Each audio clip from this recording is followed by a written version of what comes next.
اعوذ باللہ من الشیطان الرجیم بسم اللہ الرحمن الرحیم الحمد للہ رب العالمین وصلی اللہ علی محمد واہل بیتہ الطیبین الطاہرین لا سیما بقیت اللہ فی الارضین روحی وارواح العالمین لتراب مقدمہ الفدا اللہم انا نرغب الیک فی دولت کریمہ تعز بها الاسلام واہلہ وتذل بها النفاق واہلہ وتجعلنا فيها من الدعاة الى طاعتك والقادة الى سبيلك وترزقنا بها كرامة الدنيا والآخرة واللعن الدائم على أعدائهم أجمعين اما بعد فقد قال رسول الله صلى الله عليه وآله وسلم واحفظوا ألسنتكم۔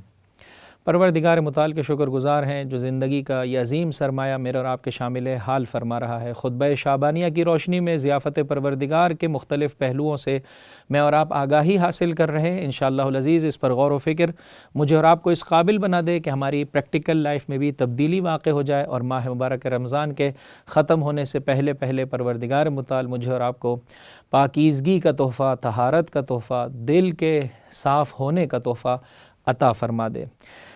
بہت ہی خوبصورت روایت عزیزوں جس میں اللہ کے رسول جابر ابن عبداللہ انصاری سے کچھ یوں ماہ مبارک رمضان کی فضیلتوں کو بیان کرتے ہوئے فرماتے ہیں، جابر یہ ماہ مبارک رمضان جو شخص بھی اس کے دن میں روزہ رکھے، رات کے کچھ حصے میں اللہ کی عبادت کو بجا لائے، اپنے شکم کی اور اپنی دامن کی پاکیزگی کی رعایت کرے، اپنی زبان کی حفاظت کرے، وہ جیسے جیسے اس مہینے سے نکل رہا ہے ایسے ایسے اپنے گناہوں سے نکل جاتا ہے۔ جابر کہنے لگے ما احسن ھذا الحدیث، آقا یہ حدیث کس قدر خوبصورت ہے۔ ایک مرتبہ اشارہ فرمایا ما اشد ھذہ الشروط، لیکن یہ شرائط کس قدر سخت ہے، یہ آداب کس قدر سخت ہیں۔ فقط پروردگار متعال تم سے کھانے اور پینے کا روزہ نہیں چاہتا، در واقع اس ذریعے سے چاہتا ہے کہ حقوق الناس کو بھی بہتر طور پر ادا کرو اور اپنے اعضاء و جوارح پر بھی مسلط ہو جاؤ۔ اے امیر المؤمنین کے چاہنے والے، تو اپنی آنکھوں کا یا اپنے کانوں کا یا اپنی زبان کا اسیر نہیں ہوتا، بلکہ یہ ساری چیزیں تیری اسیر ہوتی ہیں، تیرے کنٹرول میں ہوتی ہیں۔ فرمایا اپنے رشتہ داروں کے ساتھ، گزشتہ گفتگو اپنی نگاہوں کے سامنے رکھیے، فرمایا اپنے رشتہ داروں کے ساتھ اچھا سلوک کرو، اور اسی خطبے کے بعد والے ایک حصے میں پروردگار متعال ارشاد فرماتا ہے جو شخص اس مہینے میں اپنے رشتہ داروں کے ساتھ اچھا سلوک کرے گا، کل کو قیامت کے دن پروردگار متعال کی رحمت اس کے شامل حال ہوگی، اور اگر کوئی شخص اس مہینے میں اپنے رشتہ داروں کے ساتھ برا سلوک کرے گا، قطع تعلق کرے گا، کل کو قیامت کے دن پروردگار متعال کی رحمت سے محروم رہے گا۔ جب افضل ترین مہینہ ہے، اس میں کیا جانے والا گناہ، اس کی سزا بھی بہت زیادہ سخت ہے، لہٰذا ایک جانب سے دیگر افراد کی نسبت سے جو حقوق ہماری گردن پر ہیں اسے اچھے طریقے سے انسان ادا کرے، دوسری جانب اپنے اعضاء و جوارح پر کنٹرول پیدا کرے۔ پہلا عضو کہ جس کا ذکر حضرت نے اس خطبے میں فرمایا وہ ہے زبان۔ وَاحْفَظُوا أَلْسِنَتَكُمْ، دیکھو اپنی زبانوں کی حفاظت کرو۔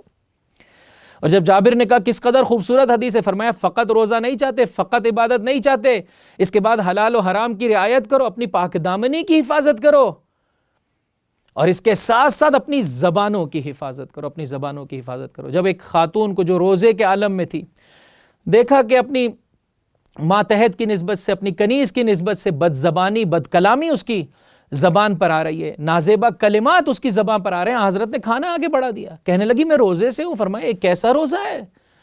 مگر روزہ فقط کھانے اور پینے کی نسبت سے ہوتا ہے، روزہ آنکھوں کا ہوتا ہے، روزہ کان کا ہوتا ہے، روزہ زبان کا ہوتا ہے، دیگر اعضاء و جوارح کا ہوتا ہے۔ آئیے عزیزوں، کس قدر گناہ ہے کہ جو زبان سے انسان سرزد ہو جاتے ہیں۔ آئیے، روزہ پریکٹس دے رہا ہے نا، ہم بعض حلال چیزوں سے اپنے آپ کو روک رہے ہیں، تو اپنی زبان کو نازیبہ کلمات سے، غیبت سے، تہمت سے، تمسخر سے، چغلی سے نہیں بچا سکتے ہیں عزیزوں، کنٹرول نہیں کر سکتے۔ کس قدر اہمیت ہے اسلام میں زبان کی۔ فرمایا انسان کی پوری شخصیت کا پتہ دیتی ہے زبان، الانسان لبہ اللسان۔ پانچویں امام محمد باقر علیہ السلام، ابو ذر غفاری اللہ کے رسول کے اس پاک و پاکیزہ اور سچے صحابی سے ان جملات کو نقل کرتے ہیں کہ ابو ذر غفاری بارہا یہ کہا کرتے تھے ان لوگوں سے جو علم حاصل کرنے چلے ہیں، ان ھذا اللسان مفتاح خیر و مفتاح شر، ایک ہی عضو ہے، تجھے بہت بلند بھی کر دے گا، بہت گرا بھی دے گا، لہٰذا اپنی زبان کے سلسلے میں ایسے ہی اٹینٹیو ہو جا، سنجیدہ ہو جا، جیسے سونے اور چاندی کے سلسلے میں انسان خیال سے خرچ کر رہا ہوتا ہے۔ ایسے زبان سے نکلنے والے الفاظ ہونے چاہیے، ایسے زبان سے نکلنے والے الفاظ ہونے چاہیے۔ آپ تھوڑا سا توجہ کریں عزیزو، 2 گیٹ پروردگار متعال نے زبان کے لیے دیے، ایک دانتوں کا گیٹ، ایک ہونٹوں کا گیٹ، کہ انسان جب 2 گیٹ ہیں تو توجہ کے ساتھ جو ہے وہ زبان کو برآمد کرے اپنے دہان مبارک سے، اور یہ سوچے کہ کیا کہنے چلا ہے، اس ذریعے سے خدا کا تقرب حاصل کر رہا ہے، خدا نہ خواستہ۔ بس بہرحال روزہ مجھے اور آپ کو پریکٹس دلوا رہا ہے عزیزو۔ اللہ کے رسول کے پاس ایک شخص آیا، حضرت سے کہنے لگا آقا کوئی نصیحت فرما دیجئے۔ فرمایا احفظ لسانک، اپنی زبان کی حفاظت کر۔ دوسری مرتبہ پوچھا، فرمایا اپنی زبان کی حفاظت کر۔ تیسری مرتبہ پوچھا، فرمایا اپنی زبان کی حفاظت کر، اور پھر اس جملے کو اپنے پاس نوٹ کر لیجئے، لکھ لیجئے۔ فرمایا هل يكب الناس على مناخرهم في النار الا حصائد السنتهم، لوگوں کو جہنم میں اوندھا منہ گرانے والی شے کچھ نہیں ہے سوائے زبان سے نکلنے والے الفاظ۔ اللہ اکبر، انسان کو جہنمی بنا دیتی ہے یہ زبان۔ یہی سبب ہے اللہ کی جانب سے جو عذاب زبان کے لیے وہ کسی اور اس کے لیے نہیں ہے۔ جب وہ تڑپ کے کہے گی میرے لیے یہ عذاب کیوں کر، فرمایا تیری تاثیر کے سبب سے، تیرے بگاڑ کے سبب سے پروردگار متعال کی جانب سے یہ عذاب ہے۔ یہی سبب ہے جب صبح کے دن یہ اعضاء جب آپس میں گفتگو کرتے ہیں اور دیگر تمام اعضاء سے زبان یہ کہتی ہے کیف اصبحتم، تم لوگوں نے صبح کیسے کی؟ کہا کہ اگر تو ہماری جان بخشی کر دے، تو ہماری جان چھوڑ دے تو ہماری صبح بہت اچھی ہو رہی ہے۔ ہمارا ثواب، ہمارا عقاب تیرے سبب سے عزیزوں۔ یہ ہے زبان کے اس سلسلے میں میرے اور آپ کی ذمہ داری بنتی ہے پروردگار متعال سے دعا طلب کریں۔ معصوم فرماتے ہیں لا یعرف عبد حقیقت الایمان، ایمان کی حقیقت کو انسان جان ہی نہیں سکتا ہے جب تک کہ اپنی زبان کی حفاظت نہ کرے، جب تک کہ اپنی زبان کی حفاظت نہ کرے۔ امام معصوم کا قرب چاہتے ہیں، اپنی زبان کی حفاظت کریں۔ دنیا و آخرت کی خیرات چاہتے ہیں، اپنی زبان کی حفاظت کریں، وگرنہ یاد رکھیں دنیا میں بھی انسان کی زندگی میں بگاڑ ہے، اور اخروی اعتبار سے بھی یہ زبان انسان کو ذلیل و رسوا کر دیتی ہے۔ اس قدر میرے چھٹے امام جعفر صادق علیہ السلام کی قربت پا چکا ہے کہ آپ جب بھی کسی سفر پر جاتے ہیں، کسی جگہ پر نکلتے ہیں تو یہ ہمیشہ ساتھ ہوتا ہے۔ ایسے میں اس کا غلام بھی ساتھ ہے، 1 مرتبہ بلایا، 2 مرتبہ بلایا، 3 مرتبہ بلایا، اس نے کوئی جواب نہیں دیا۔ اس کی زبان پر ایک نازیبا کلام آ گیا، اس کی ماں کی نسبت سے گناہ کی نسبت دے دی۔ امام نے فرمایا میں تو تجھے با تقوی سمجھتا تھا، یہ کیا کیفیت؟ ایک مرتبہ توجیہ کرنے لگا، امام نے کہا دور ہو جا۔ آج کے بعد ہم، اور پھر تاریخ یہ کہتی ہے اور راوی بھی یہ کہتا ہے کہ پھر کبھی امام کے ساتھ دیکھا نہیں گیا۔ حجت خدا سے انسان کو دور کر دیتی ہے زبان۔ انسان کے جو آپس کے تعلقات ہیں عزیزو، میاں بیوی، ماں باپ، رشتہ دار، عزیزو دیکھیں زبان کیا کرتی ہے، کس طرح سے جوڑ بھی دیتی ہے اور کس طرح سے توڑ دیتی ہے۔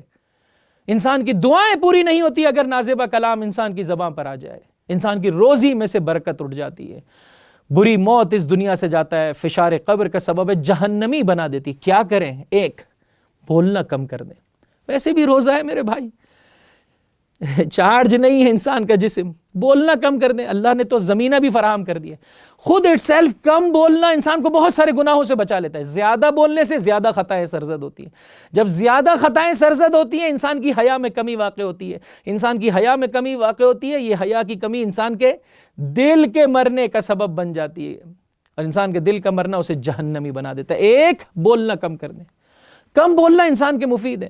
2 سوچ کر بولے، مومن ہمیشہ پہلے غور و فکر کرتا ہے پھر بولتا ہے۔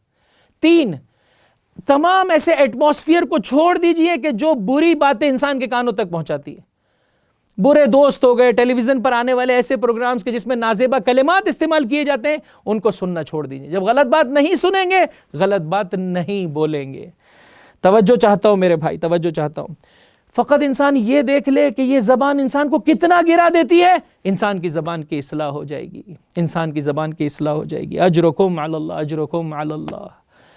حجت خدا کی قربت عطا کرتی ہے زبان، اگر انسان حجت خدا اور خدا کے بتائے ہوئے طریقے کے مطابق زندگی بسر کرے۔ کسی نے میرے مولا کے غلام قمبر کی شان میں نازیبہ کلمات کہے، جواب دینا چاہتے ہیں، امام نے کہا رک جا، خدا کی رضا اسی میں، شیطان کی ناراضگی اسی میں، اور سامنے والے کے لیے اس سے بہتر جواب نہیں ہو سکتا ہے۔ تو جواب دینا چاہتا ہے نا، ایک طریقہ کار یہ انسان دل کی بھڑاس نکال دے، جو کچھ اس کی زبان پر آ جائے، یہ دنیاوی مزاج ہے۔ مشیت پروردگار یہ انسان خاموشی اختیار کرے، اس سے بہتر وار نہیں ہو سکتا سامنے والے پر۔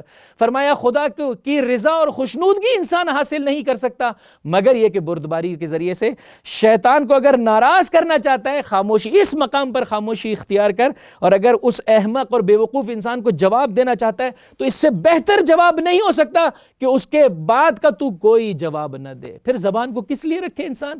اس دن کے لیے رکھے جب یہ زبان اسے عرش الہی تک پہنچا دے، جب یہ زبان اسے خداوند متعال کی بارگاہ میں مقام و مرتبہ عطا کر دے، جس طرح سے حجت خدا کی زبان ہے، جس طرح سے زینب کبریٰ کی زبان ہے عزیزو، جو سرزمین کوفہ اور شام میں وہ جو خطبے ہیں زین العابدین کے اور زینب کبریٰ سلام اللہ علیہما کے، عزیزو یہ وہ جگہ ہے کہ جہاں پر زبان انسان کو بلندی عطا کرتی ہے، مقام و مرتبہ عطا کرتی ہے۔ کیا ہے وہ چاہنے والے کہ جنہیں پروردگار نے وہ مقام و مرتبہ عطا کیا، میثم تمار، اسی زبان سے میرے مولا کی فضیلت کو بیان کیا، یہاں تک کہ دشمن کے گلے کی ہڈی بن گئے، مجبور ہوا زبان کو کھینچ لینے پر۔ ابن سکیت عزیزوں میں نے تمام کیا، زندگی بھر خاموش رہے، زمانے کی ستم ظریفی ہے۔